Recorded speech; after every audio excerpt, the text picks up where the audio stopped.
with our next guest, Itchy Badass. Thank you so much for being here with us today. Hi. Hello.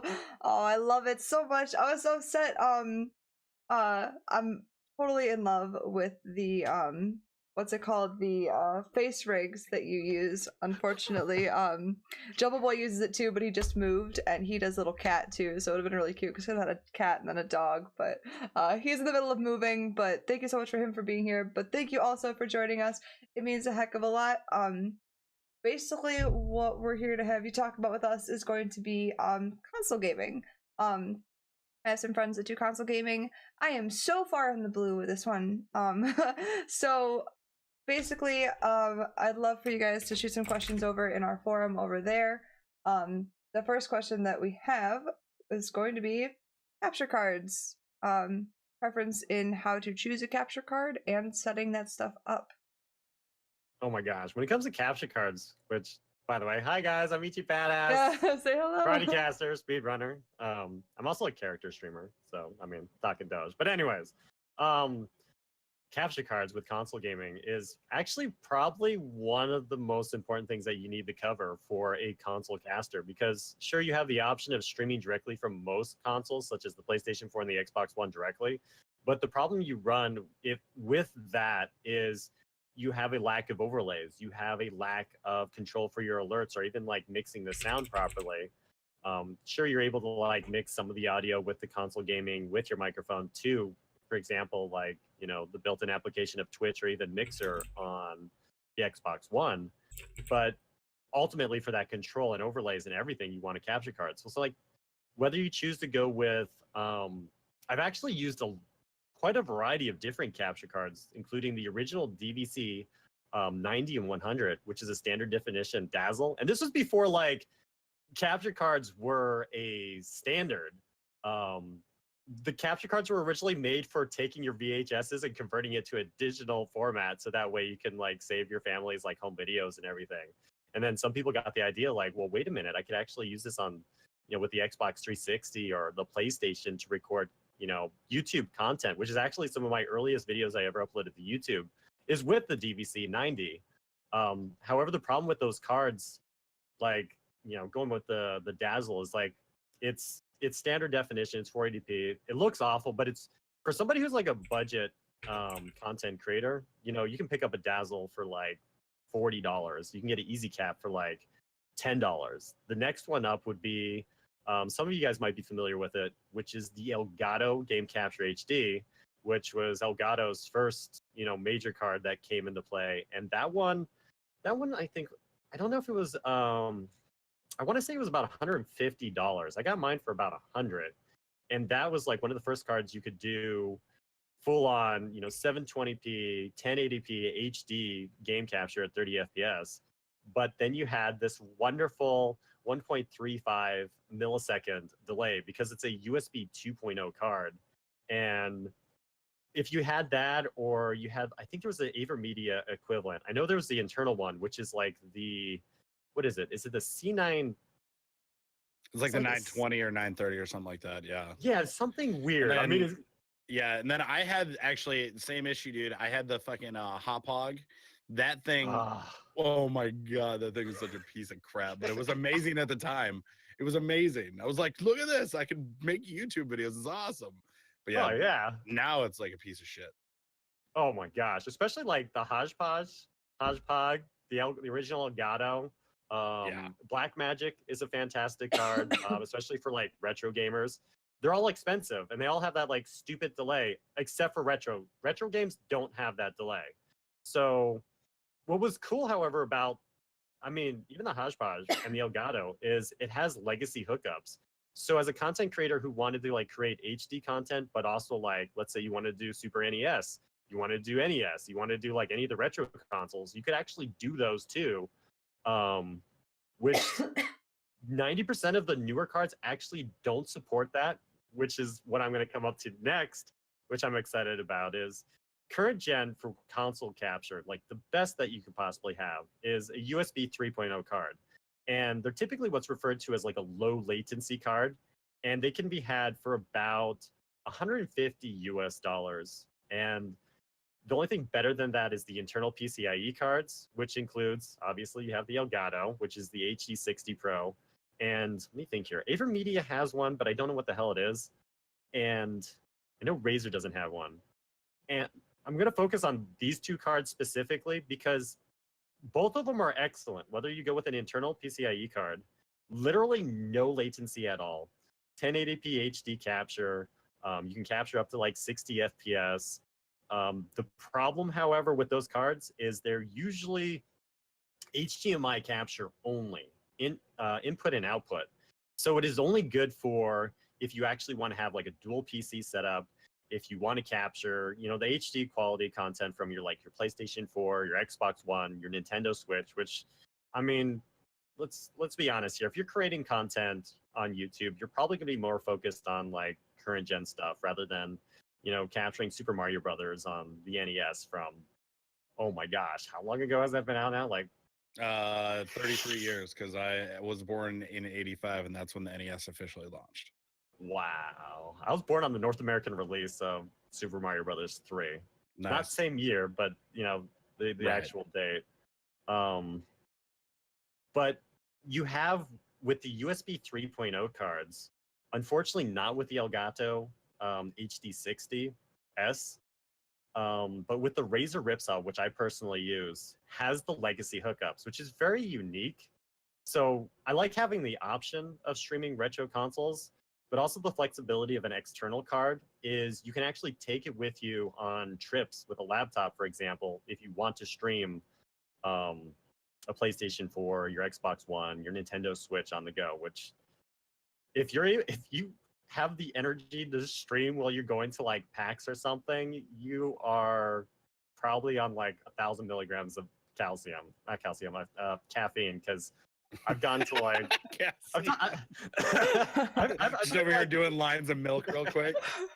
Because like I've been to like 3 cons so far this year, and it's like I have no energy for that nonsense. I'm not going to stream. Which the Ripsaw, the Elgato, and I know for a fact AverMedia has one, but it's just when people look at like external cards, even capture cards, Elgato pretty much owns the market at the moment. They've got the market cornered like crazy. Well, I mean, it's also because their capture software is pretty good, but it's by far better than their competitors with AverMedia and Razer. Like Razer doesn't really have anything special; it just works with OBS and XSplit. But those cards, they technically have latency with them. You can literally actually, with a USB 3.0 card, you can stream a console game and play off the preview. You don't even have to like switch to the output source on your monitor or television, which is another just like, you don't have to worry about that stupid 1.25 millisecond delay. It's insane. I mean, I've got the PCIe version of the Elgato, and it's like that when I do retro Sundays and stuff, I play off the preview because I don't want to switch my monitor over in case I go to PC gaming, because like I said earlier, with my encoding, I can't switch my HDMI switcher on my monitor, otherwise it crashes OBS while I'm streaming. Oh so, my gosh. Yeah, well, I've got a Gen 4 i7, so I mean it can't really handle the load when I'm trying to flip stuff over. But I mean, yeah, like you said, the latency is so minimal. I mean, it's there, but it's like seriously for going from 1.5 seconds, literally, like you said, to 0.2 seconds, like 2-3 milliseconds, maybe. Oh yeah, it works. You notice it a little bit, especially if you're trying to play like, let's say you're playing Call of Duty, first person shooter where you want that extra, time save. But for most of the stuff that's like casual, like let's say you're playing like The Last of Us or like Shadow of Colossus remastered or something, then you're Gucci. You're not going to have any additional problems that you would have with some of the other cards, which I love. I haven't bought a PCIe card of Elgato. I've been thinking about it. They actually, what's very interesting about the internal card versus the external card is actually pricing. Typically, the Elgato HD60S, which is a USB 3.0 card, which is actually what is it called? The C version, where it's actually like that, universal both ways, USB like 3.1. Right. Yep. What's it called? The Razer is not. It's just USB 3.0. AverMedia has theirs. The pricing difference between those three cards is they're actually surprisingly around the same, about 150 US dollars. But you can actually purchase the Razer Ripsaw for sometimes as low as like $100 open box, which is spectacular given what it can do. And it's a That's very crazy. it's a very unpopular card too, because Razer just basically made it. It has the same internals that you can be found in like the AverMedia competitive card, which is also USB 3.0, but it's just, it's branded Razer. And then you have the internal Elgato card, which I don't know, the original MSRP I think it's like $180 or something, but you can pick it up actually for as low as like as it's weird, but you can basically buy it for the same price as the external cards. All of them can be had for 150 US dollars or less. Yep. Based off of what your needs are for console streaming. And something a lot of people tend to like overlook when it comes to like console versus like PC streaming is actually if you have like a lower end rig, let's say you're rocking like an i3, like when, for example, I first started streaming, then the benefit of actually having a console gaming being your main platform of content is all the encoding is done by the capture card. So if you're actually focusing on being a console streamer to like be your introductory to like streaming for the first time or just creating content, you don't need like a pimped out i7 gaming rig. You can actually you can literally use a 3rd gen i3 dual core processor and start creating content right away. Hopefully your internet can handle it is then like the next thing. Right. Yeah, exactly.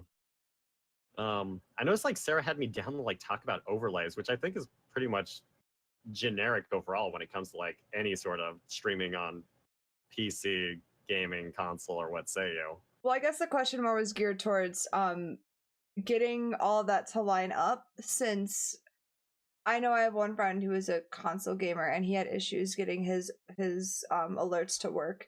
Now, do you still use, I mean, that's why I feel like awkward kind of asking these questions, since I don't really know how it works to go from the console to the, like, are you still streaming off of a computer using the capture card, so you would still run everything on your computer for your overlays, like basically if you're playing off a computer?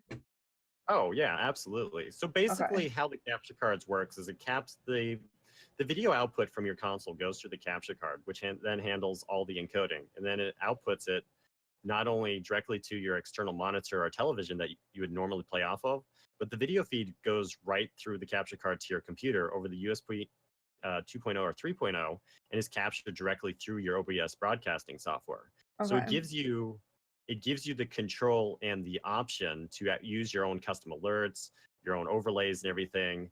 The only way that you'd be doing console streaming and not using OBS is if you were directly streaming from a PlayStation 4 or Xbox One, which the only control you really have there is it's very minimalistic, but when you look at buying an Xbox One or a PlayStation 4 for like 200 US dollars as a way to start streaming on, that's fairly reasonable to have a machine that can handle streaming audio, video, and video game content for, less than $300 altogether.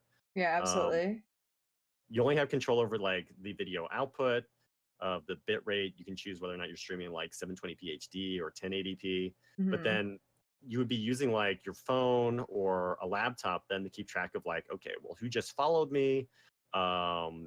Who just like subscribed to my channel or, made a tip contribution to the channel, because you're able to keep track of chat a little bit. You can snap it on the side with the built-in software for the consoles to actually keep an eye on chat, to be interactive while you're console streaming. Personally, I would still rather have a laptop on the side, or I've seen some casters use their phone for, monitoring chat, because it gives you that extra control for when you have to like banhammer somebody. Like if you're going very bare minimalistic, unless you don't care about chat, Yeah. you need to have some sort of control to like time out people, get things going. Which another cool thing is actually touching on console streaming directly from the console is that's where you have like the free tools like Nightbot or MooBot to handle some form of moderation, link protection and everything like that. To actually like, somebody could right now start casting with Nightbot or MooBot, set some bare minimum like filters with like the ad protection for like from the links or some of the blacklisted words, and actually like basically solo start streaming without having a moderator to like give them a hand. You're gonna get some trolls, sure, but Yeah. um You're getting rid of the main source of the bad stuff and not need to worry about it. I mean, the biggest issue right now is probably like link protection. It's not as bad, but Yeah. occasionally you'll still see these malicious links appear in chat that's like, hey, check out this celebrity who got banned for doing da da da, and it's like, right? no. What the hell is that about? Like, that's the new thing right now. Yeah, those malware bots are strong. Yeah. All I right. mean, the OG ones would be like, the occasional like penises or the screamer links or something. The screamers are hilarious to scare the caster. I've never seen one of those. One of my mods unfortunately has. They were gently scarred for life from seeing that crap. That's why I don't put on anything. Yeah. All right, we have a couple questions that came in, I guess, to integrate since there's a lot to talk about. I'm sure this will get us off on other topics. What are your thoughts on the PS4 remote play feature to the computer? Oh my gosh, I've heard about that. That's actually, it's really, really freaking good. It's low latency for the remote play from your PlayStation to the PC. It gives you a way to actually capture your console gameplay without having a capture card. Okay. I haven't personally set it up myself. I've actually seen a couple of console streamers that have used it, so that's why I'm aware of it. And it looks great. It's freaking fantastic. The only issue that you probably actually I know that you have with it is you got to have like a decent wireless network set up in order to really take advantage of it, because it's basically broadcasting your gameplay to your PC. So then you use a window or monitor capture to capture the content and then broadcast it with OBS. It's a great way to like skip a step with a capture card. But if you have a capture card, obviously you want to like go with a capture card over it. But it's definitely a fantastic alternative.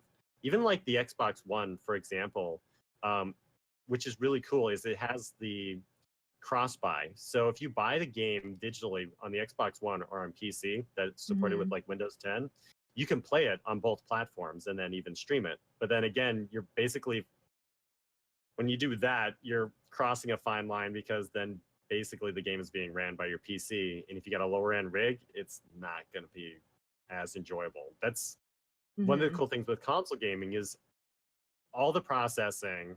99% of it is all done with the console and the capture card. So you're not going to worry about lag issues going from trying to stream and play a game at the same time. So you're essentially using a dual setup. Yes, it's like a mini dual setup. Also, what's cool about the capture cards is you can use like the internal PCIe card or even the external one for a dual PC setup. Okay. You do potentially run into some issues, however, with your like frame rate if you're trying to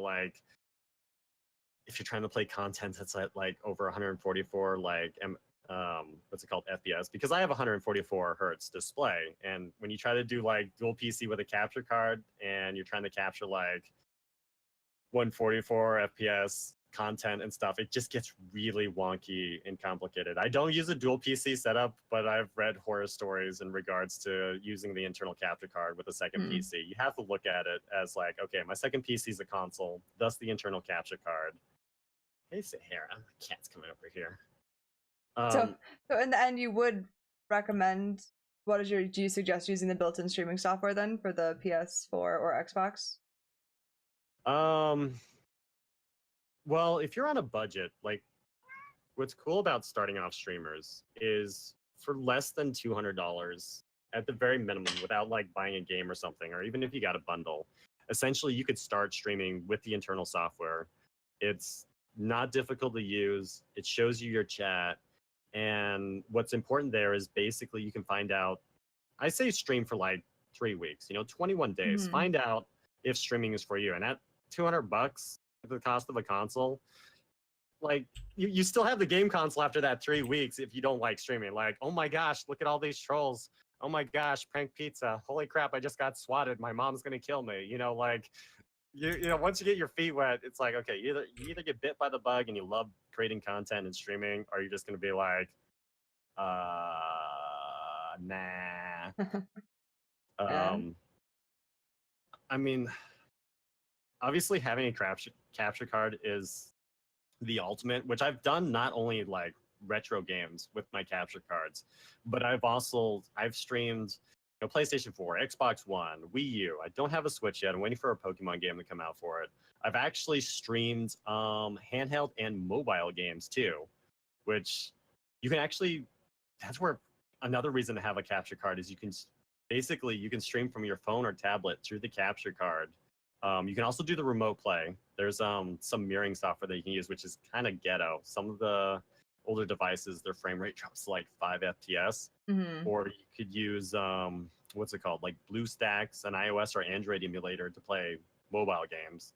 Which, depending on the mobile game, some of them will ban you if you use like emulated, whereas other ones, like they don't care if you use like a capture card. Like I don't know if you guys have noticed, but there's been a bunch of PUBG streamers now using like an external capture card and everything with their iPads and everything. It's kind of neat. It's an interesting mobile streaming niche. Method, I got you. Yeah. And a lot of them will do like what you said, the BlueStacks, and then they'll use keyboard and mouse and just dominate in the game. Like they never lose. It's like, okay, guys, settle down. Yeah. I mean, to be fair, you could use like a Bluetooth keyboard or something on your phone. You really like, could. All right, well, a couple more questions. I think some of these might kind of intertwine a little bit. So, what capture card would you recommend for streaming of a PS4, and any additional equipment that you would recommend? Bare minimum would be a USB 3.0 card. Whether you go with the Elgato HD60S or even the Razer Ripsaw that could be had for around $110 US open box retail price. You can probably get it around for like 150 for either one. It would be between those two cards. The Elgato, if depending on the broadcasting software that you use, is supported with everything, whereas the Razer is only supported with like main broadcasting software such as Streamlabs OBS, OBS Studio, OBS Vanilla. Vivo also supports the Elgato cards, whereas they don't support the Razer Ripsaw because there's like 2 people who use it. I've talked to Jason and Tyler with Vivo on multiple occasions about the Razer. The reason why I say go with like the external capture card, especially as a starter card, if you got the Razer for like $110, which is a steal.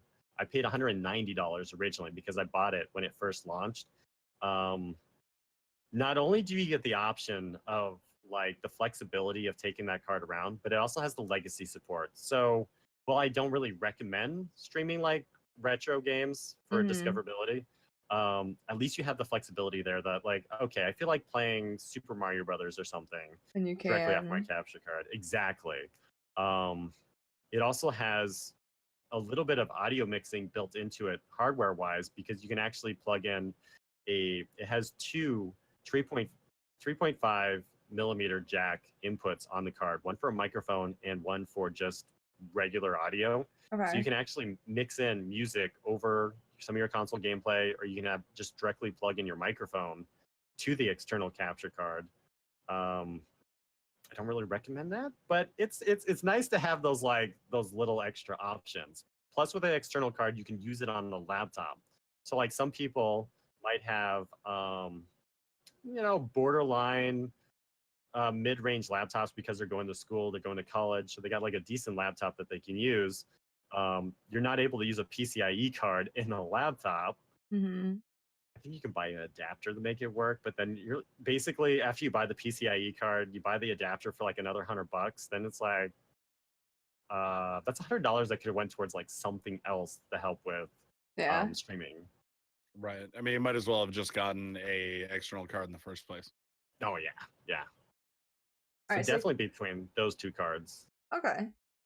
I guess there are 2 kind of questions that are sort of linked together. So one would be, do I need a capture card if I'm exclusively streaming PC games? The answer to that question is no. So if you're just exclusively a PC streamer, you don't need a capture card. There's no reason to be using it. The only way that you'd be using a capture card being a PC streamer is if you have a dual PC setup, which at that point you basically have an extra $2,000 to burn to get that dual PC rig going.